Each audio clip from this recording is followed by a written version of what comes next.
Hi, welcome. I'm so glad you tuned in. Today, I want to talk to you about a concept that I think it has a bunch of practical applications with our dogs.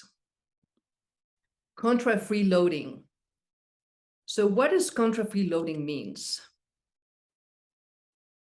The technical definition is animals wanting to work for their food versus getting the food for free. So we can see here on the right, this puppy being absolutely enthralled with the food that he's getting via play.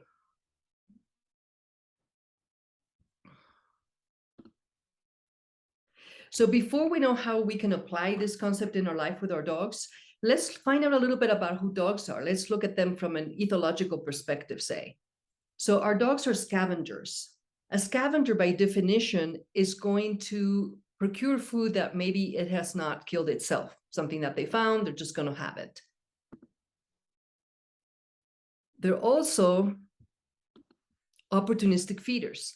In other words, they're going to eat whatever they find or whatever they kill on the spot versus saving it for later.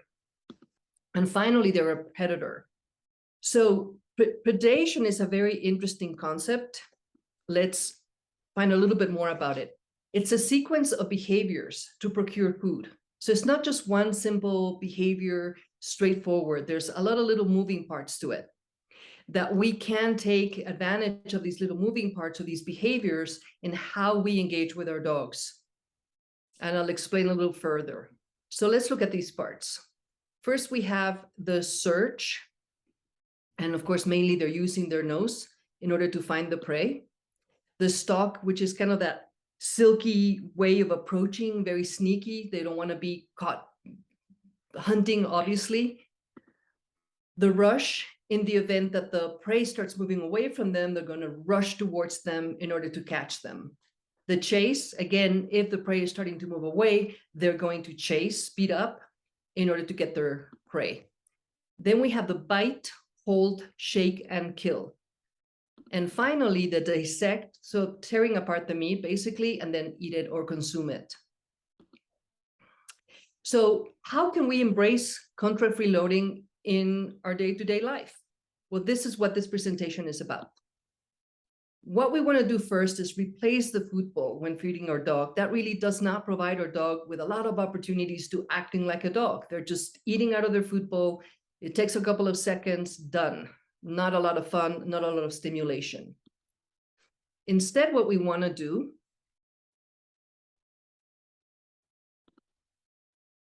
we want to provide what we call legal outlets, basically things that we're comfortable with our dog doing, right? It's okay with us. And not only that, but it's something that is good for the dog. And on the left here, I have, again, those instances or behaviors that constitute the predatory sequence. Now let's look how this could turn into something we do for our dogs. We want them to search for their food. We want them to chase their food. We want them to problem solve to eat and create opportunities to, quote unquote, hunt with us. So again, I'm going to go very specific here, giving you some ideas. So scatter feeding. Scatter feeding literally means that your dog is going to look for every piece of food. Ideally, you're feeding kibble or dry, freeze-dried. Obviously, it's a little harder to do this with raw food. It is possible. You can get very creative. So in essence, you're just going to throw the food out for your dog to go explore and find via the nose. Similarly to, again, the predatory behaviors that I was discussing earlier. We can use snuffle mats. So snuffle mats is kind of the inside way of doing this, and we have tons of choices. Here on the left is a very simple one. Dump the food in there and let your dog explore and pull all that food out. On the right here is one that is a little bit more sophisticated. And you can see that the dog, obviously it's a very short video, is very engaged with sniffling every piece of food.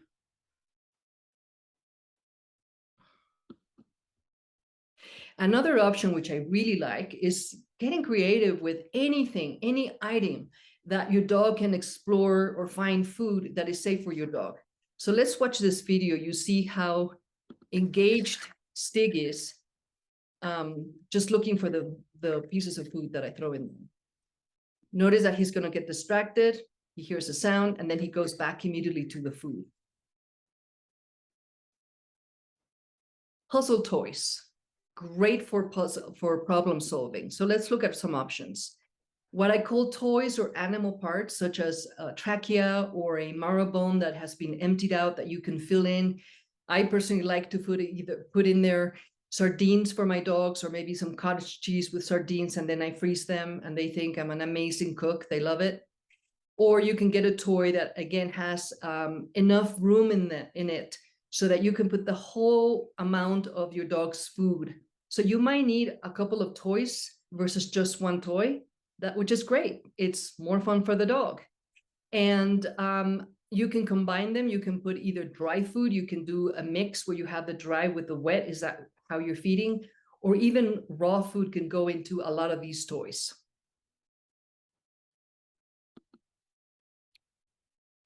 Other types of puzzle toys. On the left, again, a very simple, it's a tin can that has some food in there, and then you put the tennis balls on top, and the dog has to remove the balls in order to get to the food. I would say this is a very straightforward one. On the right, we have a more complex toy. And you do need to kind of check out to see which toy your dog prefers, and making sure that the dog can actually eat out of the toy. We want to stimulate the dog. We don't want to frustrate them because they can't get to the food. So if you present a toy that is just a little too hard for your dog, just stick with them. Think of it as if you were teaching somebody to play chess and they don't know how to play chess. So you're going to play a game teaching him the rules. It's kind of the same thing. You will initially teach your dog, depending on the toy, how to look for the food. And again, dogs are very different in their personalities, in their confidence level. Just experiment a little bit with your dog. The whole point is, don't get frustrated. Don't just say, well, this didn't work, or worse, my dog is lame, stupid, whatever, can't figure it out. Really, you just have to sometimes give them a minute, play with them, and then once they know how to use the toy, they can do it on their own.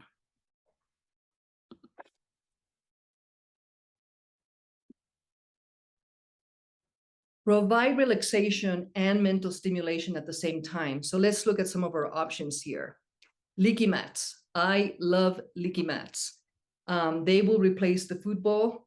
Obviously, it has to be kind of a wet matrix. So yes, I guess you can combine the dry stuff in there. And you literally want your dog to be able to lick the food from this mat. And licking is very calming, is very relaxing for dogs as a natural behavior. And as you can see, they're totally engaged. Again, it's important that you set up the toy in a way, especially if it's one of the ones with cavities, that is at the dog's level. If it's too hard and your dog can't get the food out and is just getting frustrating, that's not mental stimulation, that's frustration. Leaky mats, I love for pretty much any age of dogs, especially your older dogs that might not be able to do so much as they did before, or that they rather eat while they're lying down, as is in this case. They're fantastic ways of providing some relaxation.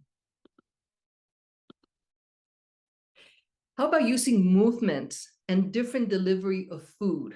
And now the important piece here is that we're interacting with our dogs as they're getting fed. So there's a couple of bonuses here.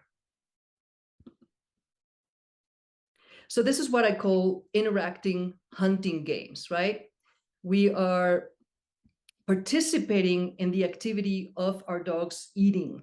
And depending on how we set it up, literally we're emulating part of that predatory sequence. Clearly, we're not hunting, our dogs are not hunting anymore, but it's the kind of the best thing we can do with our pets, frankly. So let's have a couple of options here. For example, you can throw the food for your dog. Again, this is dry food, freeze-dried.